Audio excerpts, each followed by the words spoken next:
Imagine for a moment that somewhere in the middle of Texas there was a large foreign military base, say Chinese or Russian.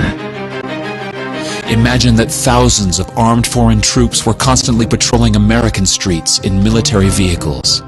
Imagine they were here under the auspices of keeping us safe, or promoting democracy, or protecting their strategic interests. Imagine that they operated outside of U.S. law and that the Constitution did not apply to them. Imagine that every now and then they made mistakes or acted on bad information and accidentally killed or terrorized innocent Americans, including women and children, most of the time with little or no repercussions or consequences. Imagine that they set up checkpoints on our soil and routinely searched and ransacked entire neighborhoods of homes. Imagine if Americans were fearful of these foreign troops and overwhelmingly thought America would be better off without their presence.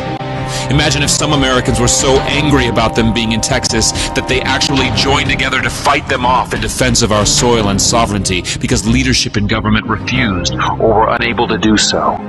Imagine that those Americans were labeled terrorists or insurgents for their defensive actions and routinely killed or captured or tortured by the foreign troops on our land. Imagine that the occupiers' attitude was that if they just killed enough Americans, the resistance would stop, but instead, for every American killed, 10 more would take up arms against them, resulting in perpetual bloodshed. Imagine if most of the citizens of the foreign land also wanted these troops to return home. Imagine if they elected a leader who promised to bring them home and put an end to this horror. Imagine if that leader changed his mind once he took office. The reality is that our military presence on foreign soil is as offensive to the people that live there as armed Chinese troops would be if they were stationed in Texas.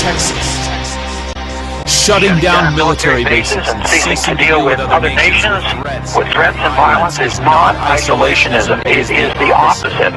Opening ourselves up to friendship, honest trade, and diplomacy is the foreign policy of peace and prosperity. It is the only foreign policy that will not bankrupt us in the short order, as our current actions most definitely will. I share the disappointment of the American people in the foreign policy rhetoric coming from the administration.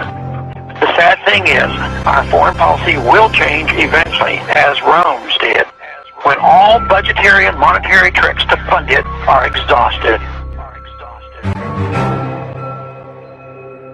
Click here to learn how Ron Paul is America's strongest presidential candidate on national defense. Or get involved and click here to learn how to register to vote in 2012.